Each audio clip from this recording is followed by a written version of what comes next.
C'est assez pénible ces histoires de temps là. Effectivement. Bon, ben là je sais pas combien de temps ça va durer. Ça me dit pourtant que j'ai de la place, mais c'est pas toujours le cas.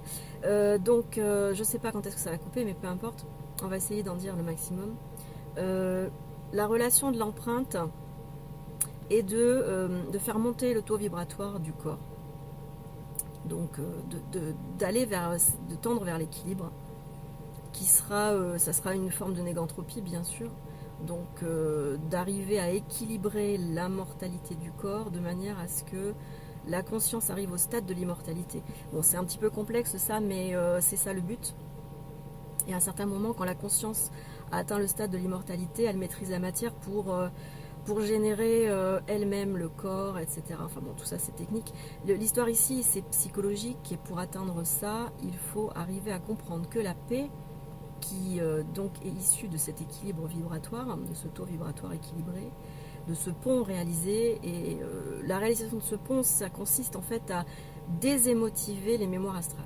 Voilà, c'est ça la réalisation du pont vibratoire, du taux, TAU, et ça c'est assez complexe, et ça prend du temps, et l'être humain dans sa psychologie, pour arriver à ne pas bloquer ce processus d'équilibrage des énergies et des flux, se voit dans des étapes prises de conscience, de voir que la paix qu'il recherche va apparaître de manière translatoire, donc dans la translation de l'individuation, va apparaître dans le fait d'accepter que la paix n'est pas possible tout de suite. C'est-à-dire que, pour résumer la chose, accepter que la paix n'est pas possible, c'est déjà être en paix. Voilà, pour résumer, c'est ça. C'est-à-dire accepter, c'est même pas du coup, même accepter, c'est observer le fait que la paix n'est pas encore là, c'est déjà être en paix. Observer que la paix n'est pas là, c'est déjà être en paix. C'est comprendre que ça prend un temps, et c'est rentrer dans la patience donc cosmique de ce temps d'intégration et d'équilibrage des énergies qui sont totalement opposées. Parce que l'énergie primordiale est totalement opposée à l'énergie de la manifestation. Donc c'est vrai qu'équilibrer ces deux choses, c'est carrément un tour de force, et c'est ce qu'on est appelé à réaliser. Donc ça, on rentre là-dedans. Et donc l'empreinte fait partie, l'empreinte de l'ignorance du processus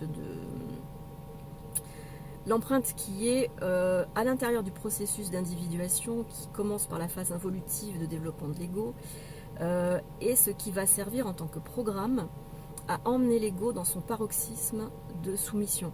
Son ignorance étant la cause et l'excuse à sa soumission, mais ce n'est pas une excuse de culpabilisation, c'est une excuse de fait.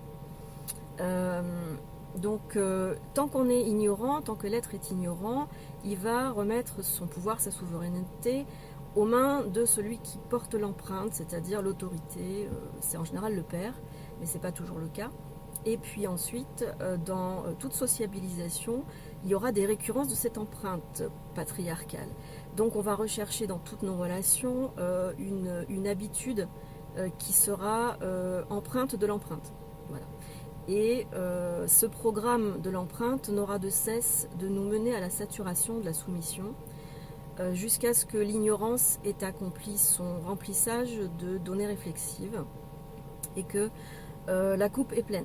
Lorsque la coupe est pleine de données réflexives, l'ignorance n'existe plus, il y a une certaine dose de connaissances, et on arrive à saturation des connaissances, d'ailleurs à ce moment-là, à cette étape-là du processus d'individuation, qui est la fin du processus de développement de l'ego.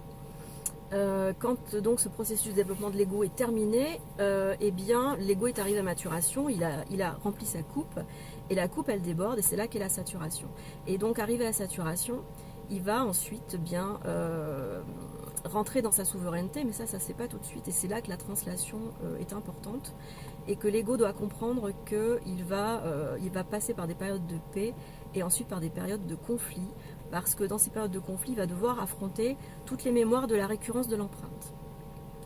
Donc c'est ça le dragon alchimique dont on parle constamment, pour décrypter, pour aller dans la crypte, et donc le vitriol de l'alchimie.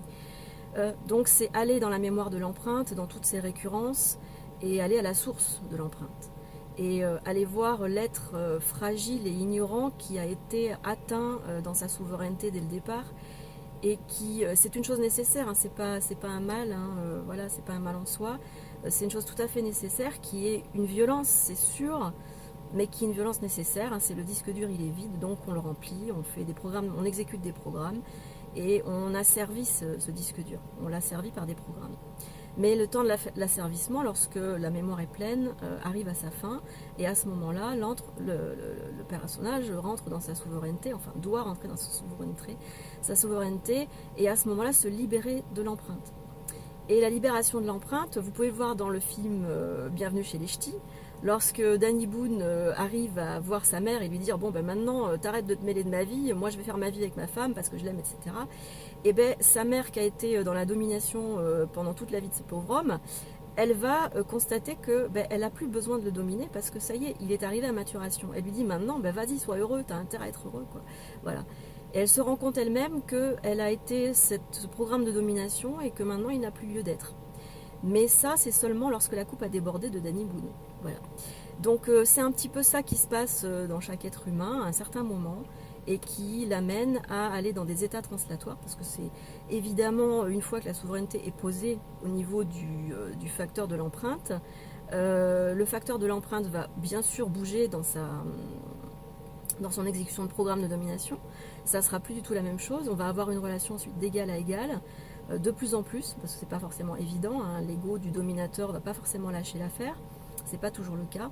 Donc le dominé va devoir peut-être en translation affirmer sa souveraineté, son égalité, etc. Voilà. Bon, et puis après, c'est pas forcément sur le facteur de l'empreinte que ça se joue. Après, ça peut être dans les récurrences, parce que le facteur de l'empreinte n'est peut-être plus en vie.